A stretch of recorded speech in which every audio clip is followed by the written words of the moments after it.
함께 묵상하실 하나님 우리에게 주시는 말씀은 열왕기상 17장 1절의 말씀입니다.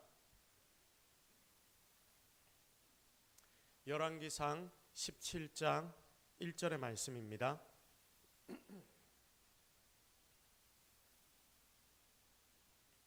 자, 우리 다 같이 한 목소리로 하나님이 우리에게 주시는 말씀을 합독합니다.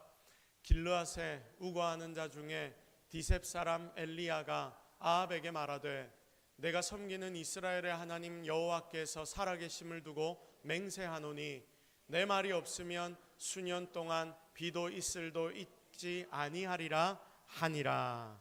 아멘.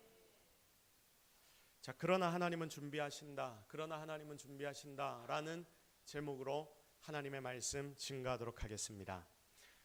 자, 프랑스 파리의 대표적인 명물은 바로 이 에펠탑입니다. 여러분들 중에서 이 에펠탑을 모르는 분들은 아무도 없을 겁니다. 그만큼 전 세계적으로 유명한 건물이 이 에펠이라는 건물입니다.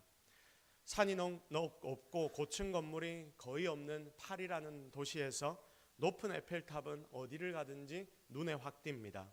그런데 여러분, 처음 에펠탑이 지어질 때 거의 모든 파리의 사람들이 반대했다는 것을 아십니까?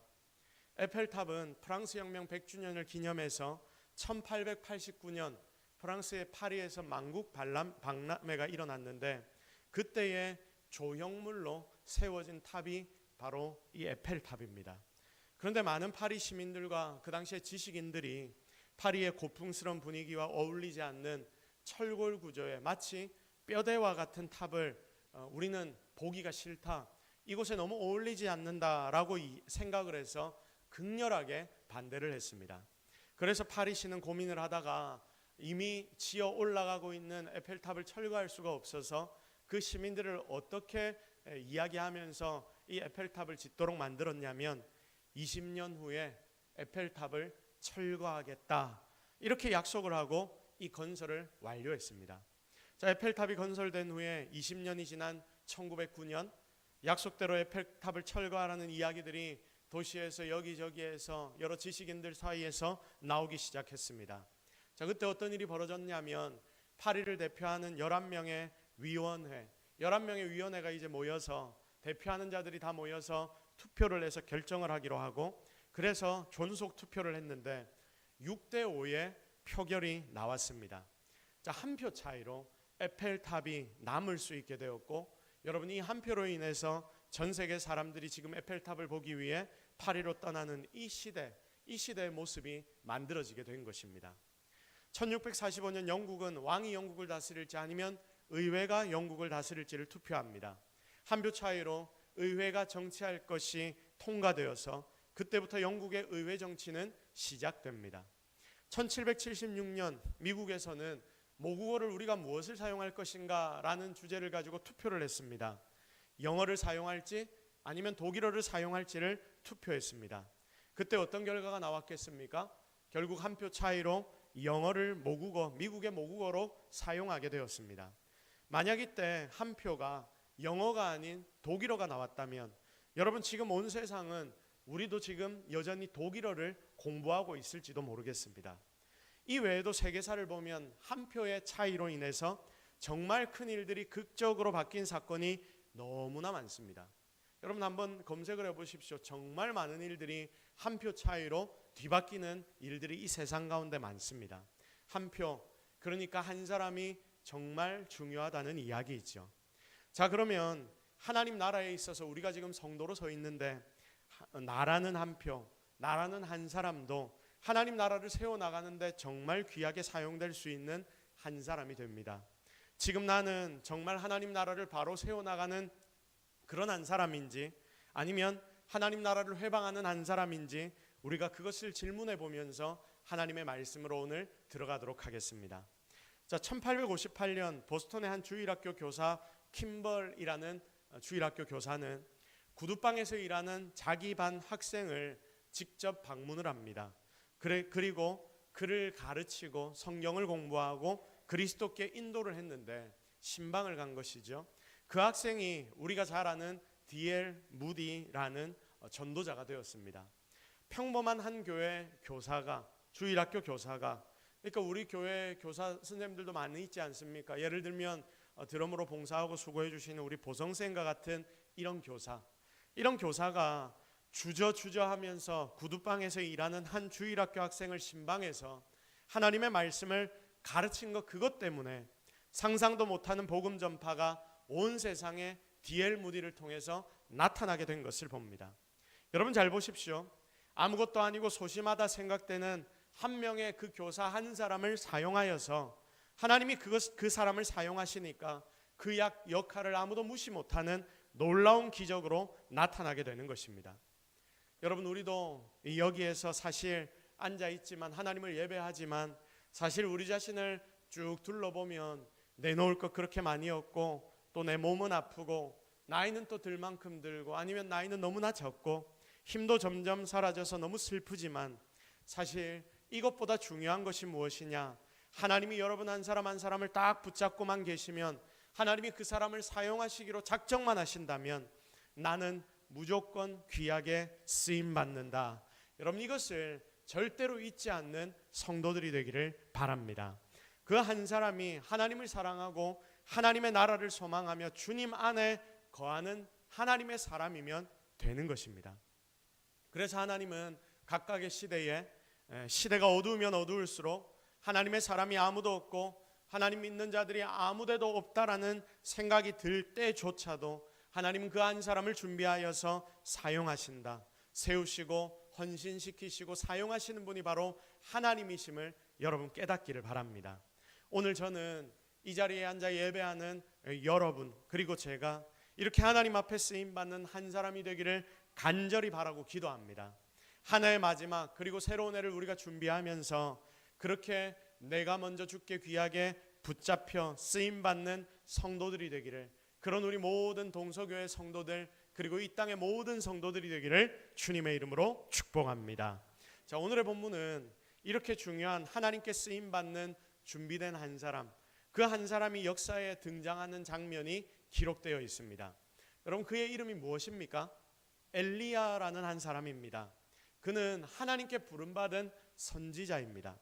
하나님께서는 사울 때에 이스라엘을 한 왕국으로 세워주셨고, 그리고 사울 뒤에 다윗이라는 왕을 세우셔서 그 이스라엘을 통치하게 하시는데, 다윗이 40년 동안 그 나라를 통치하면서 굉장히 강력한 나라로 하나님이 만들어주셨습니다. 그리고 다윗의 아들 솔로몬이 통치 40년 하는 동안 태평성대, 그 당시 주변을 점령하며 주변의 나라들을 강력하게 이끌어가는 가장 강한 나라를 솔로몬 때에 하나님이 허락해 주셨습니다. 하나님의 목적이 무엇이냐? 왜 하나님은 이스라엘이란 나라를 이렇게 크게 세우셨느냐? 그 이유가 무엇이냐면, 하나님이 직접 부르신 아브라함의 자손 이스라엘을 통해서 온 세상에 하나님의 영광이 드러나고, 그리고 하나님의 선지자 백성으로 세상 모든 사람들을 하나님 앞으로 불러 모으는 역할을 이 나라가 해주기를 하나님은 원하셨습니다. 자, 그런데 솔로몬 이후에 그의 아들 르호보암 때부터 이스라엘에 어떤 일들이 벌어집니까? 남유다와 북이스라엘로 두 개의 나라로 이스라엘이 쪼개져 버립니다. 그래서 하나님께서 이 나라를 그 주변에 있는 모든 나라의 선지자 나라 삼으시려고 했지만, 오히려 이 나라가 두 개로 나뉘어지면서 자기 자신조차 바로 세워주지 못하는 그런 이스라엘이 되어 버렸습니다. 자, 그래서 북쪽에는 10지파가 자리 잡아서 북이스라엘이 되어버렸고, 남쪽에는 2지파가 남유다가 되어버렸습니다. 자, 오늘 말씀에 등장하는 엘리야, 이 엘리야라는 선지자는 북쪽의 북이스라엘에서 활동한 대표적인 선지자 중에 하나입니다. 자, 이스라엘의 역사를 보면 사실 남유다의 정통성이 있습니다. 북이스라엘보다 남유다의 정통성이 있습니다. 왜냐하면 여기에는 하나님을 섬기는 예루살렘 성전이 거기에 있었고, 그리고 다윗 자손들, 왕의 자손들도 다 대대로 남유다에서 왕이 되었습니다. 그래서 북이스라엘보다 남유다에 선한 왕이 많았습니다. 반대로 북이스라엘은, 오늘 우리가 살펴보는 엘리야 선지자가 활동했던 북이스라엘은 악한 왕들이 가득했던 나라가 되어버립니다. 왕이 19명이나 있었는데 이들이 208년을 통치합니다. 그러니까 평균당 한 왕이 한 10년 정도밖에 통치를 하지 못했습니다. 왜 그러냐면 반란이 반란을 일으키고 그렇게 계속해서 나라가 어려웠기 때문입니다. 북이스라엘의 반란이 7번이나 일어납니다. 열왕기상의 말씀을 보면 북이스라엘의 왕들을 하나님이 성경에서 주로 뭐라고 표현하냐면 누구의 아들 누구가 여호와 보시기에 악을 행하되 전에 모든 사람보다 더욱 악하게 행하여, 이런 표현들이 굉장히 많이 나옵니다. 엘리야가 등장하는 시기의 왕은 아합인데 여러분 그를 향한 성경의 표현도 똑같습니다. 우리 한번 같이 살펴보도록 하겠습니다. 열왕기상 16장 30절의 말씀입니다. 자, 우리 다 같이 한 목소리로 하나님 우리에게 주신 말씀 합독합니다. 오므리의 아들 아합이 그의 이전의 모든 사람보다 여호와 보시기에 악을 더욱 행하여. 자, 보십시오. 아합에 대하여 설명하는데 오므리의 아들 아합이 그의 이전의 모든 사람보다 어떻게 행동했다? 악을 더욱 행했다. 자, 아합은 북이스라엘의 7번째 왕이었습니다. 가장 악했던 자기 아버지 오므리보다 더 악한 왕으로 오늘 성경에 등장합니다. 그래서 오므리와 아합이 다스리던 70년의 시간은 이스라엘 역사 중에 가장 어둡고 암울하고 힘든 시기가 됩니다. 자, 우리가 잘 아는 7년 동안 비가 오지 않았던 7년 대가뭄, 극렬한 심판도 바로 이때 일어나는 것입니다. 이렇게 아합이 다스리던 때 사회는 도덕적으로 윤리적으로 부패를 거듭합니다. 국가는 우상으로 가득합니다. 아합은 이방 여인 이세벨을 아내로 맞는데 이 왕비 때문에 우상 숭배가 이스라엘 전체를 덮습니다. 하나님 믿는 자들을 잡아 죽입니다. 여러분 한번 보십시오. 하나님의 나라 백성이 이스라엘 아닙니까? 하나님의 백성이라고 타이틀이 붙은 자들이 이스라엘인데, 그런데 이들이 하나님을 믿으면 잡아 죽인답니다. 말도 안 되는 일이 지금 이스라엘이라는 나라에 일어나고 있습니다. 그러니 사람들의 신앙 양심은 무너지고 더 이상 죄를 죄로 여기지도 않게 되는 것입니다. 바로 이런 때 사회가 악을 넘어 죽음을 향해 달려갈 때에 오늘의 본문은 엘리야 선지자가 어떻게 역사의 무대에 등장하는지를 보여주고 있습니다. 사랑하는 성도 여러분, 오늘 본문은 우리가 조금 전에 읽었지만 정말 짧은 단 한 절의 본문인데, 그러나 이 본문은 우리에게 중요한 3가지의 포인트를 보여주고 있습니다. 여러분, 이것이 굉장히 중요한 부분이라서 우리는 오늘 이 3가지를 함께 살펴보려고 합니다. 자, 오늘 우리가 읽었던 1절의 말씀을 다시 한번 살펴보도록 하겠습니다. 본문 1절, 오늘 읽었던 본문 띄워주세요. 자, 같이 읽습니다. 시작. 길르앗에 우거하는 자 중에 디셉 사람 엘리야가 아합에게 말하되 내가 섬기는 이스라엘의 하나님 여호와께서 살아계심을 두고 맹세하노니 내 말이 없으면 수년 동안 비도 이슬도 있지 아니하리라 하니라. 아멘. 자, 보십시오. 이 말씀을 보면 첫 번째로 엘리야의 등장, 엘리야가 나타납니다. 그리고 두 번째로는 그 엘리야가 고백하는 게 뭔지가 나옵니다.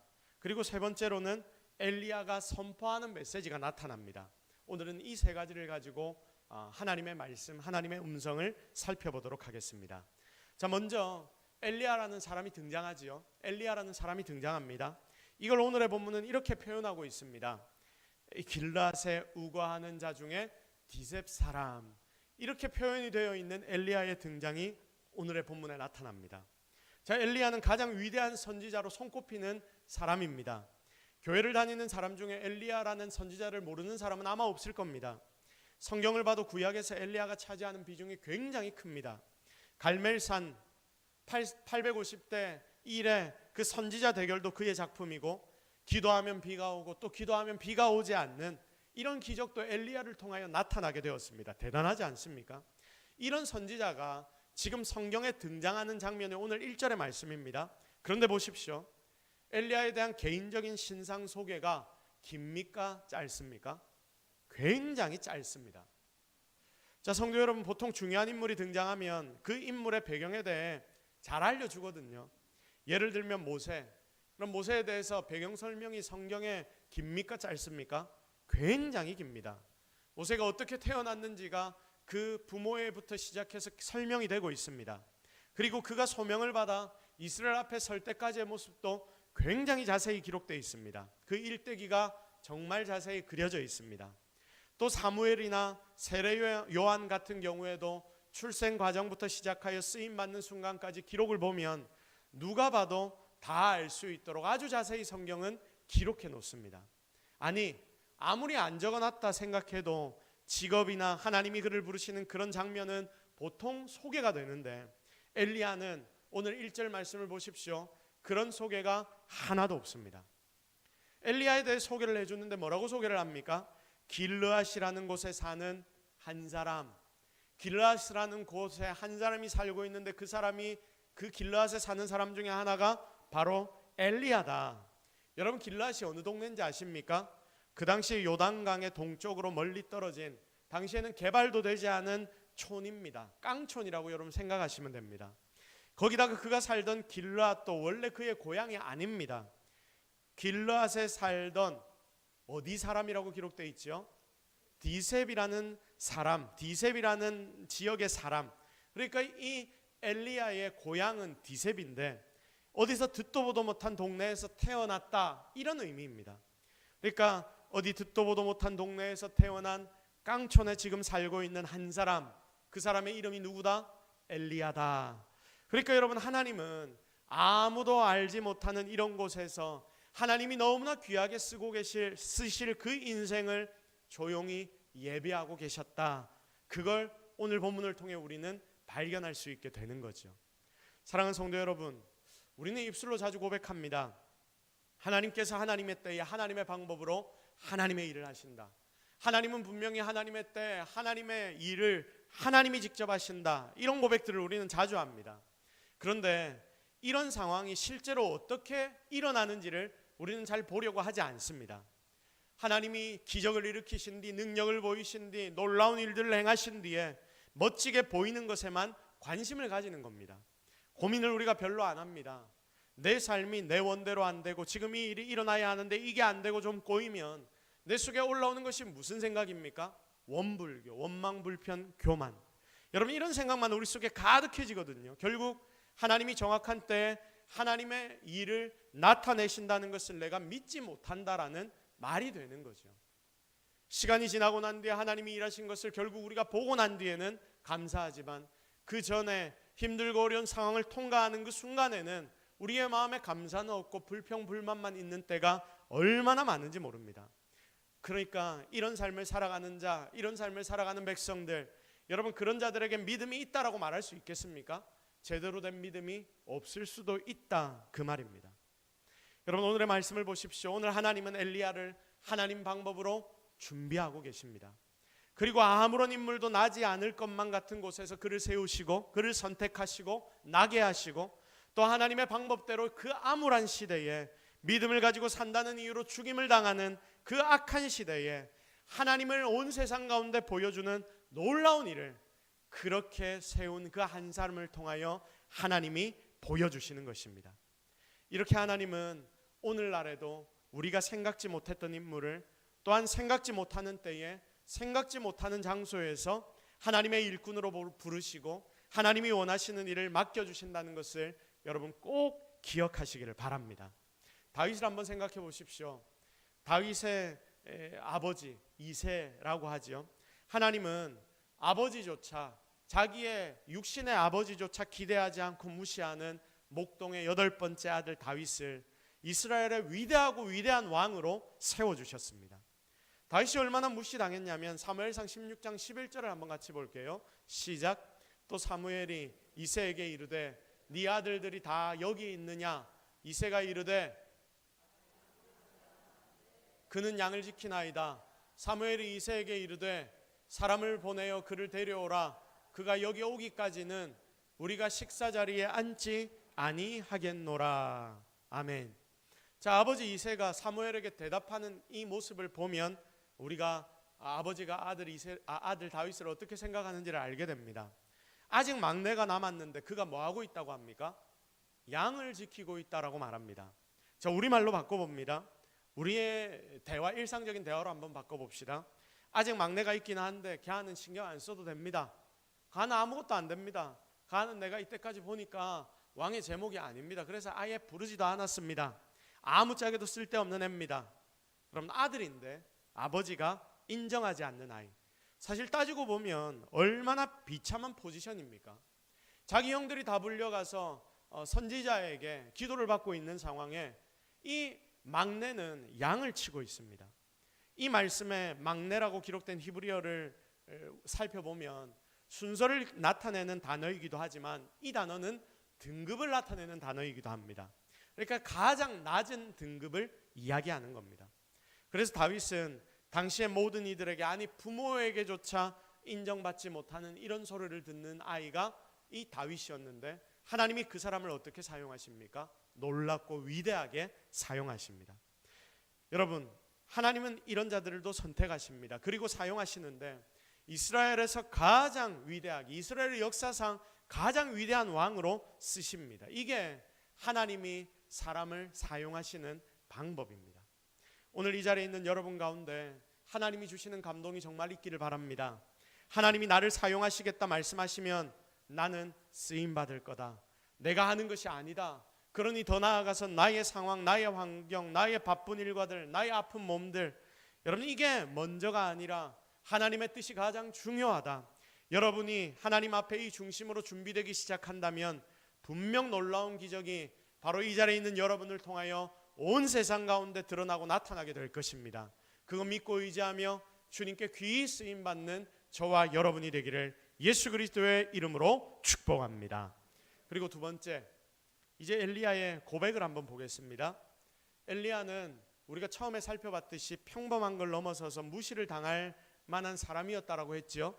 이런 엘리야가 갑자기 짠하고 나타나서 대뜸 무슨 일이 시작되냐면 악한 왕으로 소문나 있는 아합 왕 그리고 이세벨을 찾아가서 뜬금없이 찾아가더니 그 앞에서 자기의 신앙을 고백하는데, 여러분 이게 오늘 본문의 시작입니다. 그럼 한번 보십시오. 엘리야가 어떤 고백을 하느냐? 엘리야가 뭐라고 고백합니까? 내가 섬기는 이스라엘 하나님 여호와께서 살아계심을 두고 맹세한다 라고 지금 고백하고 있습니다. 엘리야의 고백 우리 다 같이 한번 고백해 볼까요? 시작. 내가 섬기는 이스라엘의 하나님 여호와께서 살아계심을 두고 맹세하노니. 아멘. 한번 보십시오. 지금 이때가 어떤 때라고 했습니까? 제가 처음에 여러분에게 설명을 많이 해드렸죠. 왜 길게 서론해서 이스라엘의 분위기를 설명해 드렸냐면 이 이야기를 하기 위해서입니다. 지금 이때가 어떤 때라고 했습니까? 모두가 다 이방신 바알과 아세라를 섬기던 때입니다. 하나님을 믿는다고 말하면 잡아 죽이던 때가 바로 이때입니다. 그래서 다들 하나님을 믿는 자들이 있기는 했지만 그들이 자기의 신앙을 숨기고 살던 때, 나도 바알과 아세라를 섬긴다라고 말하며 살아가던 때가 바로 이 시대였습니다. 그런데 여러분, 엘리야라는 선지자가, 이상한 시골 동네에서 살던 선지자 엘리야가 하나님이 부르심을 받고 딱 성경에 등장하자마자 1절에서 어떤 일이 벌어지냐면 하나님의 선지자를 다 잡아 죽이던 그 시대인데, 그래서 선지자가 아무도 없는데 그 명령, 이스라엘 하나님을 믿는 선지자, 하나님을 믿는 백성들을 다 죽이라고 명령한 아합과 이세벨, 그 당시 권력의 중심에 있는 그들을 찾아가서 한다는 소리가 뭐냐? 내가 섬기는 이스라엘의 하나님 여호와께서 살아계심을 두고 내가 맹세한다. 지금 그 왕 앞에서 이런 말을 하고 있는 것입니다. 잘 보십시오. 이게 결국 신앙 고백이거든요. 내가 하나님을 제대로 믿는다. 니들이 아무리 내 입을 막으려고 해도 하나님은 분명 살아계시다. 그 하나님의 살아계심을 두고 내가 맹세한다. 지금 이렇게 외치고 있는 것입니다. 여러분 이게 쉬운 일일까요? 그 당시 그런 분위기에서 이런 이야기를 한다는 게 쉬운 일입니까? 못할 일 아닙니까? 이러면 사실 바로 죽는 겁니다. 그런데 지금 이 선지자 엘리야는 이러고 있습니다. 두려움이 없는 것 같아요. 너무나 당당하고 담대합니다. 멋져 보입니다. 짠하고 어딘가에서 나타났는데 진짜 멋지게 중업 앞에서 하나님 믿는 자기의 믿음을 선포하고 있는 거예요. 그런데 반대로 보면 제정신이 아닌 것 같습니다. 뭔가 미친 것 같습니다. 엘리야, 여러분 엘리야라는 이름의 뜻이 뭔지 아십니까? 엘리, 하나님이시다. 야, 여호와는. 그러니까 엘리야라는 자체가 뭐냐면 여호와는 나의 하나님이시다라는 뜻을 가진 이름입니다.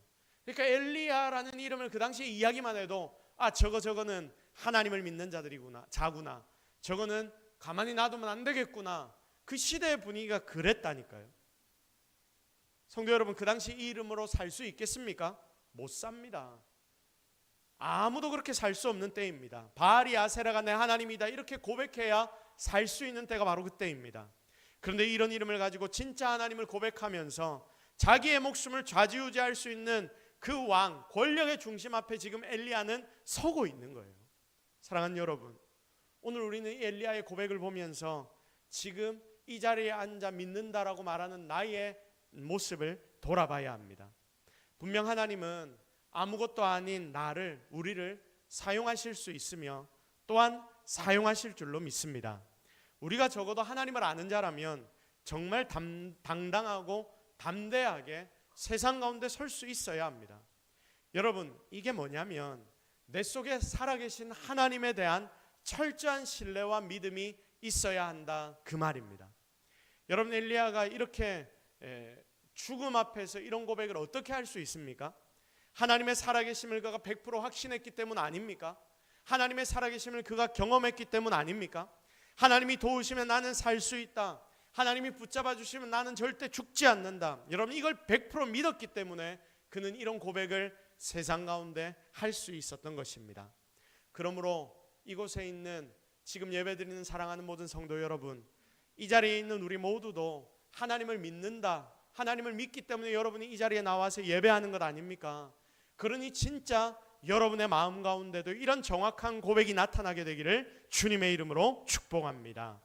우리가 세상을 살면서 세상을 따라서 반은 세상, 반은 예수 이렇게 걸치고 세상을 살아가는 자들이 얼마나 많습니까?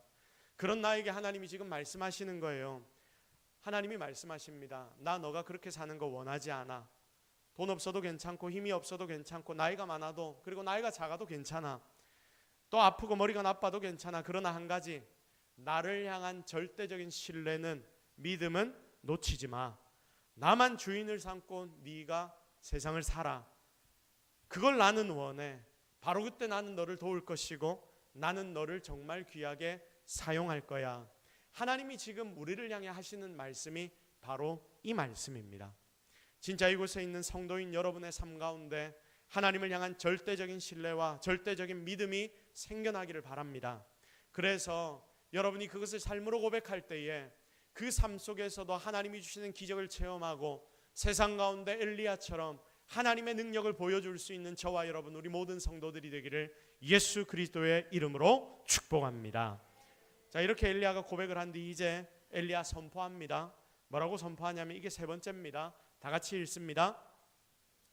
내 말이 없으면 수년 동안 비도 이슬도 있지 아니하리라. 아멘. 자, 여러분, 엘리야가 지금 뭐라고 선포합니까? 내 말이 없으면, 내가 이제 여기에서 더 이상 말 안 하면 수년 동안 비도 이슬도 없을 거다. 여러분, 이게 엘리야의 말일까요? 엘리야의 말일까요? 누구의 말입니까? 하나님의 음성입니다. 선지자 엘리야가 하나님께 받은 음성을 지금 그 왕 앞에서 선포하는 것입니다. 하나님의 음성을 강력하게 선포합니다. 여러분, 당시에 이스라엘에는 신들이 굉장히 많았습니다. 밀곰이라는 신이 있었습니다. 몰록이라는 신이 있었습니다. 바알이라는 신, 아세라라는 신, 그 이외에 정말 많은 신들이 있었습니다. 여러분, 그 중에 대장신이 누구일까요? 바알입니다. 바알은 폭풍과 비를 주관하는 신입니다. 그 당시 농경시대로 전환되면서 가나안 땅에서 농사를 지으면서 그들이 다 바알을 섬겼는데, 왜 바알을 섬겼냐면 농사가 잘 되어야 되니까 하늘에서 비를 많이 내려줘야 된다. 그래서 폭풍과 비를 주관하는 바알을 그들은 믿었던 것입니다. 바알 신은 폭풍과 비의 신이었고, 그리고 아세라라는 여신이거든요. 이 아세라 신은 땅의 신입니다. 자, 이 둘이 그래서 세트라서 하늘에서 바알이 비를 주고 땅이, 아세라라는 신이 땅에서 이 비를 받아서 열매를 맺는다. 그래서 가을에 풍성한 열매를 바알과 아세라가 줄 것이다. 이걸 바라면서 그 당시 모든 가나안 땅의 백성들은 바알과 아세라를 가장 열심히 섬겼습니다. 이게 당시 사회의 정설이었던 것입니다. 그런데 여러분, 지금 엘리야는 왕과 왕비 모든 백성들이 믿는다고 하는 신에게 선전포고를 하는 거예요. 정면 도전하는 것입니다. 지금 바알이 비를 내리는 신이라고 했는데 하나님이 내가 이제 더 이상 이야기 안 하면 하나님이 더 이상 비를 주시지 않는다고 하셨으니까 니들 봐라, 이제부터 비가 내리지 않을 거야 라고 바알 신에게 정면 도전하는 엘리야의 모습이 나타납니다. 여러분, 성경을 보는 우리는 흥미진진합니다. 와, 기적이 일어나겠구나. 여러분이 그런데 당시 엘리야였다면 이거 선포할 때 마음이 어땠겠습니까? 이 선포를 할 때 여러분의 마음은 어땠겠습니까? 여러분이 엘리야였다면 무서웠겠죠. 혹시나 저 왕이 갑자기 나를 잡아 죽이라고 그 부하들에게 명령하면 어떻게 하나, 이 생각 들 겁니다. 조마조마할 겁니다. 그리고 겉으로는 강력하게 선포해도 아마 그의 마음은 굉장히 쫄은 마음이 있을 겁니다. 또 엘리야 입장에서 선포를 할 때에 니들 하나님 잘 믿어야 해, 니들 하나님 앞으로 돌아와야 해, 하나님 앞으로 돌아와, 이렇게 전하는 게 더 쉬운 말일 겁니다. 왜냐? 여러분, 만약에 엘리야가 비 안 온다라고 선포를 해버렸는데, 만약 이미 선포를 했는데 비가 조금이라도 내리면 어떻게 됩니까? 이거 쪽팔리는 일 아닙니까? 자기의 말이 하나도 안 먹혀 들어가는 것 아닙니까? 또 혹시나 하나님이 자기에게 그렇게 명령해 놓고 하나님의 마음이 바뀔 수 있지 않습니까? 그런데 왜 엘리야는 이런 어려운 선포를 담대하게 자기의 죽음을 각오하고 그 왕 앞에서 선포를 하고 있습니까? 보십시오. 이게 제대로 믿는 믿음다운 믿음을 가진 한 사람이 얼마나 중요한지, 그걸 오늘을 살아가는 성도들에게 가르치는 본문이고, 그리고 또 이 한 사람을 사용하시는 하나님의 능력을 보여주는 본문이라는 말입니다. 온 이스라엘과 당시에 절대 권력을 가진 아합과 이세벨을 상대로 엘리야는 혼자 선전포고를 합니다. 나라의 선전포고를 하는 것입니다. 엘리야를 도울 사람은 이 시대에 아무도 없는 것처럼 보입니다. 그러니까 지금 이 상황은 사람의 생각과 논리로는 절대 이길 수 없는, 아니 싸움조차 되지 않는 전쟁 상황인 거예요. 이런 때 하나님은 엘리야 선지자 한 사람만을 딱 보내셔놓고 엘리야를 보내신 하나님 한 분, 엘리야도 자기를 보내신 그 하나님 한 분만을 딱 의지해서 지금 그 자리에 서는 것입니다. 하나님이 일 안 하시면 엘리야는 완전히 망하는 그런 상황인 거예요. 사랑하는 여러분, 이 본문을 보면서 우리가 성도로서 이 땅을 살아갈 때에 정말 중요한 부분을 깨닫기를 바랍니다. 세상의 모든 것이 다 나를 대적해 온다 하더라도 하나님 한 분만 나와 함께 하시면, 하나님 한 분만 여러분이 믿고 의지하고 하나님이 여러분의 편만 되시면 되는 줄로 믿으시기를 바랍니다. 내가 하나님 손에만 붙들려 있으면 되는 거예요. 그래서 하나님이 내게 능력 주시면 된다라는 이 믿음을 가져야 합니다. 이게 우리가 그냥 나의 만족만으로 끝나는 것이 아니라 결국은 이때 하나님이 한 사람을 사용하실 때 그 한 사람이 바로 내가 될 때에 그 사람을 통하여 하나님은 기적을 일으키시고 능력을 일으키실 것이기 때문에, 그래서 나는 모든 것을 하나님 안에서 행할 수 있게 되는 것이죠. 하나님과 함께하는 것이 이 자리에 있는 여러분 삶의 진정한 힘입니다. 믿습니까? 그러면 여러분 정말 하나님을 나의 힘, 나의 유일한 힘으로 생각하며 지금 세상을 살고 있습니까? 정말 그렇게 세상을 살아갑니까? 내가 가지고 있는 자그마한 그 돈이 나의 힘처럼 느껴지지 않습니까? 내가 가지고 있는 작은 집이 나의 힘처럼 느껴지지 않습니까? 나의 힘이, 나의 능력이, 나의 외모가, 나의 머리가, 나의 센스가, 여러분 이런 게 솔직히 나의 능력이라고 생각하고 내가 세상을 살고 있지 않습니까? 여러분 이런 거 있으면 좋지요. 그러나 여러분 이게 절대적인 것이 아님을 기억하십시오. 성도인 나에게 절대적으로 필요한 것이 무엇이냐? 우리가 믿기로 온 세상을 하나님 창조하셨고 하나님이 지금도 다스리신다고 하면 그 하나님만 믿고 의지하는 것, 그 하나님의 능력을 바라는 것, 이것이 성도인 나에게 가장 중요한 것임을 잊지 마시기를 주님의 이름으로 축복합니다. 그래서 하나님은 바로 이런 자, 이런 믿음의 중심을 가진 자, 이런 믿음을 가진 자를 필요로 하시고 이런 사람을 그 시대에 사용하십니다. 이런 믿음 가진 자가 이 땅 가운데 잘 보이지 않을 때에 하나님은 눈을 씻고 그런 믿음을 가진 자를 찾으시고 계십니다. 그래서 발견된 자가 누굽니까? 엘리야이죠. 그래서 듣도 보도 못한, 어쩌면 듣보잡 디셉 사람이라고 불려질 수 있는 엘리야지만 이런 믿음을 가지고 당당하게 선포하는 자, 그렇게 하나님의 눈에 띄일 때 하나님은 그 사람을 귀하게 사용하시고 그는 하나님의 능력을 체험하며 살아가게 되는 줄, 여러분 이것을 절대 잊지 않기를 주님의 이름으로 축복합니다. 지금 이 시간에 엘리야를 부르신 하나님이 이 자리에 있는 여러분을 부르십니다. 지금 내 상태가 별로라도 하나님을 향한 믿음만은 다시 바로 세워보십시오. 이거 하나 붙잡고 결단해 보십시오. 다른 것이 내게 아무것도 없어도 나는 예수님 이름 하나는 있습니다. 이게 우리의 믿음의 선배들이 하나님 앞에서 세상 앞에서 고백한 고백 아닙니까?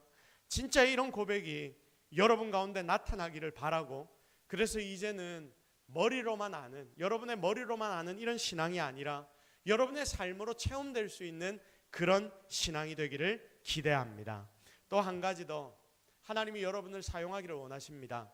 그러니까 여러분은 주변의 사람들을 보지 마시고 하나님이 나를 어디 쓰시려고 하는가, 여기에 집중하십시오.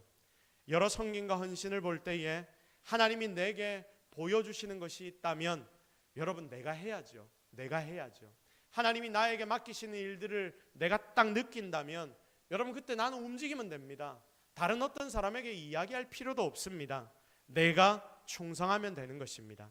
그렇게 함께 우리 모두가 주님 맡기신 일 행하면서 주를 위해 수고하고 애쓰고 그렇게 몸된 교회를 잘 세워나갈 때에, 이 교회가 이 말세의 때에 하나님 앞에 정말 귀하게 쓰임받을 줄로 믿으시고 최선을 다해 주를 위해 함께 달려나가는 저와 여러분이 되기를 예수 그리스도의 이름으로 축복합니다. 우리 시간 말씀 붙잡고 한번 기도하겠습니다. 저 오늘의 말씀을 통해서 하나님이 여러분에게 주신 음성들이 분명히 있을 겁니다. 그 악한 시대에 하나님을 섬겼던 엘리야, 하나님이 그를 너무나 귀하게 사용하셨죠. 그때부터 엘리야는 선지자로 세워지고 난 뒤에 성경에 보면 많은 사람들 중에 가장 위대하게 기적과 능력을 일으키며 선지자의 역할을 감당했습니다. 그의 배경이 이러했기 때문에 하나님은 그를 사용했던 것입니다. 하나님, 나를 그렇게 사용하여 주시고 나의 믿음을 하나님 그렇게 세워주옵소서. 하나님 이 말세 때에 주님의 능력을 온 세상에 보여주는 사람이 되게 하옵소서. 우리 제목으로 같이 기도하시고, 하나님 나를 사용하시고자 하는 곳이 어딥니까? 나도 엘리야처럼 귀하게 쓰임 받겠습니다. 우리 이 제목을 놓고 주여 한번 외쳐 함께 간절하게 기도하며 나아갑니다. 주여, 주여, 주여, 주여, 주여, 주여, 주여, 주여, 주여, 주여, 주여. 하나님 오늘 우리가 하나님 앞에 쓰임 받기를 원합니다. 하나님 오늘 우리가 엘리야 같은 신앙을 가지기를 원합니다. 하나님, 그가 듣보잡처럼 보였지만 그러나 하나님, 그가 그렇게 하나님 앞에 귀하게 사용받은 이유는 바로 여기에 있는 줄로 믿습니다. 그의 고백, 그의 믿음, 또한 그의 배경, 그가 하나님 앞에 선포했던 그 모든 것들, 하나님 우리가 그것을 바라봅니다. 하나님 이 자리에 있는 모든 성도들이 그렇게 쓰임받게 하여 주옵소서. 하나님 어지럽고 복잡한 이 시대에 하나님의 능력을 보여줄 수 있는 자들이 되게 하옵소서. 세상에 힘들고 어려워하는 자들에게 위로를 줄 수 있는 자들이 되게 하여 주시옵소서. 하나님 이 교회를 사용하여 주시고 우리 성도들을 사용하여 주시사 하나님의 쓰임받는 자들로 이들을 세워 주옵소서. 하나님, 우리가 하나님 앞에 섰습니다. 우리가 하나님을 믿는다라고 말하지만 내 속에 믿음이 너무 없습니다. 세상의 한마디에 흔들려 버리고 이런저런 고민들이 너무나 많고, 그러다 보니까 내가 믿는 자인지 믿지 않는 자인지 고민될 때도 있습니다.